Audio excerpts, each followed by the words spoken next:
Hello everyone. तो आज हम बात करेंगे हिमाचल प्रदेश की एक ऐसी रोड के बारे में जहाँ पे शाम होने के बाद लोग जाना बिल्कुल पसंद नहीं करते।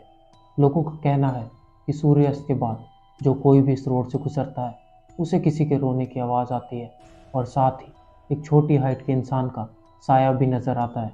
ये रोड हिमाचल प्रदेश के मंडी डिस्ट्रिक्ट के अंदर है। आज हम इसी रोड से जुड़ा एक रियल खौफनाक किस्से को देखेंगे। तो चलिए शुरू करते हैं। ये कहानी है एक फैमिली की जो कि मंडी डिस्ट्रिक्ट के ही एक गांव में रहा करते थे, लेकिन किसी काम की वजह से उन्हें दिल्ली शिफ्ट होना पड़ गया। फैमिली में टोटल 5 जने थे, हस्बैंड वाइफ, उनकी 2 बेटियां जिनका नाम रिया और प्रिया था, और उनकी दादी जी। बाकी सब लोग तो दिल्ली चले जाते हैं, लेकिन दादी जी दिल्ली जाने से मना कर देते हैं और वो गाँव में ही रहने लगते हैं। कुछ समय तक सब कुछ सही चला। फिर एक दिन दादी जी की थोड़ी तबीयत खराब होती है, तो वो अपने बेटे को फ़ोन करके बताती है, जिसके बाद उनका बेटा पूरे परिवार के साथ गांव के लिए निकल पड़ता है। वो लोग गाड़ी से आ रहे थे। कार में आगे वाली सीट पर तो दोनों हस्बैंड वाइफ बैठे थे और पीछे रिया और प्रिया। वो लोग आराम से आ रहे थे और उन्हें आते आते बड़ी देर हो गई। रात के लगभग 9 बजे का समय था और वो उसी रोड से गुजर रहे थे। तभी पीछे बैठी प्रिया को ऐसा लगता है जैसे कांच के ऊपर आके कुछ लगा, और वो थोड़ी सी घबरा जाती है। वो तुरंत अपनी बहन रिया से पूछती है कि तूने अभी देखा शीशे पे आकर कुछ लगा? तो रिया उसे कहती है नहीं तो, मैंने तो ऐसा कुछ नहीं देखा। जिसके बाद प्रिया चुपचाप बैठ जाती है। कुछ देर बाद प्रिया को किसी के रोने की आवाज़ आने लगती है। तो प्रिया फिर से रिया को कहती है क्या तुझे आवाज़ सुनाई दे रही है जैसे कि कोई रो रहा हो? तो रिया कहती है कि ऐसी तो कोई आवाज़ नहीं आ रही, क्या हो गया है आज तुझे? जिसके बाद प्रिया आंखें बंद करके सोने की कोशिश करती है, लेकिन थोड़ी देर बाद जब प्रिया एकदम से अपनी आंख खोलती है तो उसे ऐसा लगता है जैसे कि गाड़ी के बोनट के ऊपर कोई इंसान बैठा हो। प्रिया जैसे ही थोड़ी आगे होकर देखती है तो वो इंसान गायब हो जाता है। जिसके बाद प्रिया बिल्कुल सुन पड़ जाती है और किसी से कुछ नहीं कहती। थोड़ी देर बाद वो लोग घर पहुंच जाते हैं। सभी दादी जी से मिलते हैं और उनके हाल चाल पूछते हैं। कई देर बातचीत करने के बाद अब सब अपने अपने कमरे में जाकर सो जाते हैं। अगले दिन सुबह जब प्रिया उठती है तो उसके चेहरे पर कुछ अलग से निशान होते हैं। ऐसा लग रहा हो जैसे किसी ने उसे बहुत ज़ोर से मारा हो। तो फिर प्रिया की मम्मी उससे पूछती है कि ये निशान कैसे पड़ गए, लेकिन प्रिया कोई जवाब नहीं देती। जिसके बाद उसकी मम्मी को ऐसा लगता है कि शायद ये दोनों बहनें आपस में लड़ी होंगी और ये निशान पड़ गए, और वो अपने काम वगैरह में लग जाती है। साफ सफाई करते हुए उनकी मम्मी छत पर जाती है तो वो देखती है कि छत पर कबूतर मरे पड़े हैं, सिर्फ कबूतर के पंख और खून बिखरा हुआ है। तो उनको ऐसा लगता है कि शायद किसी बिल्ली ने मारे होंगे, और फिर वो नीचे आ जाती है। जब वो नीचे उतरती है तो प्रिया वॉमिट कर रही होती है, और वॉमिट के साथ प्रिया के पेट से कबूतर के पंख भी निकलते हैं। इसे देखते ही सभी लोग डर जाते हैं कि ये कैसे निकल सकते हैं, और सभी लोग सोच में पड़ जाते हैं कि आज ये सुबह से कुछ बोल भी नहीं रही है, क्या हो गया है इसे? कहीं इसी ने ही तो उन कबूतर को नहीं मार दिया?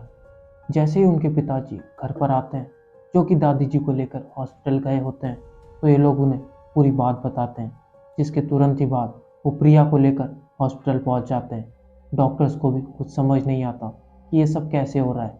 तभी प्रिया के पापा अपने एक डॉक्टर फ्रेंड से इसी बारे में बात कर रहे होते हैं। तो वो उन्हें एडवाइस देता है कि आप तुरंत ही प्रिया को लेकर दिल्ली आ जाओ, यहीं पर ही उसका ट्रीटमेंट करेंगे। जिसके तुरंत बाद वो प्रिया और अपनी पूरी फैमिली के साथ दिल्ली पहुंच जाते हैं। वहां पर प्रिया का ट्रीटमेंट शुरू होता है। कुछ चेकअप्स के बाद डॉक्टर्स बताते हैं कि प्रिया डुअल पर्सनैलिटी फेस कर रही है। रात में जब वो लोग वापस घर आते हैं तो प्रिया अपने कमरे में जाकर सो जाती है, लेकिन उसके मम्मी पापा उसके पास जाकर ही बैठ जाते हैं। तभी प्रिया ज़ोर ज़ोर से खर्राटे लेने लगती है, और कुछ देर बाद प्रिया रोते हुए उठती है और कहती है मुझे बचा लो इससे, मुझे बचा लो। तभी उसके मम्मी पापा उससे पूछते हैं कि क्या हो गया? तो प्रिया उन्हें कहती है कि एक छोटी सी हाइट का आदमी है जो कि मुझे मारता है, और मुझे पूरे समय रोने की आवाज़ें भी आती रहती है। जिसके बाद उसके पापा तुरंत डॉक्टर को फ़ोन करते हैं, लेकिन डॉक्टर को भी इस बारे में कुछ नहीं पता होता। अगले दिन सुबह प्रिया के गांव से उनका एक रिश्तेदार प्रिया की तबीयत पूछने के लिए आता है। तभी उसके पापा कल रात की बात उसे बताते हैं।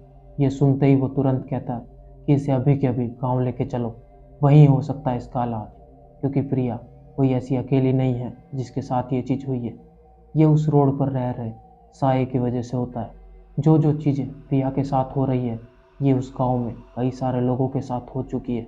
इसका इलाज गांव में बैठा हुआ वो तांत्रिक ही करेगा। जिसके तुरंत बाद वो पूरा परिवार तैयार होता है और गांव के लिए निकल जाता है। गांव पहुंचते ही वो तांत्रिक से मिलते हैं और तांत्रिक उन्हें पूरी तैयारी करने को कहता है। तांत्रिक उन्हें कहता है कि उसके लिए मांस, दारू, सिगरेट, गुटखा, ये सब चीज़ें तैयार करो। ये लेकर हम उसी रोड पर जाएंगे और उस साये को देते हुए कहेंगे कि इसका शरीर छोड़ दे, लेकिन याद रहे कि प्रिया को बहुत ज़ोर से पकड़ कर रखना, वरना कुछ भी हो सकता है। तो फिर वो लोग पूरी तैयारी करते हैं और उस रोड पर जाने के लिए निकलते हैं। रोड पर पहुंचने ही वाले होते हैं कि प्रिया एकदम से उनका हाथ छुड़ाती है और एक ट्रक आ रहा होता है, उसके सामने कूद जाती है। जिसके बाद प्रिया की जान चली जाती है और वो पूरा परिवार सदमे में आ जाता है कि ये क्या हो गया। जिसके बाद वो लोग गांव छोड़ देते हैं और दादी जी को लेकर भी दिल्ली ही चले जाते हैं। आज भी वो साया उसी रोड पर घूमता है और उसने कई सारे लोगों को अपना शिकार बनाया है। सिर्फ कुछ ही लोग उससे अपनी जान बचा पाए और ज़्यादातर लोगों की प्रिया की तरह ही जान चली गई। ये सब क्यों होता है, इसके बारे में तो लोगों को कुछ नहीं पता। बस कुछ लोगों का कहना है कि वहाँ पर एक इंसान को धोखे से मार दिया था, जिसके बाद से ही वो इसी रोड पर घूमता है और यहाँ पे लोगों को चैन से निकलने नहीं देता। Thank you everyone for watching my video.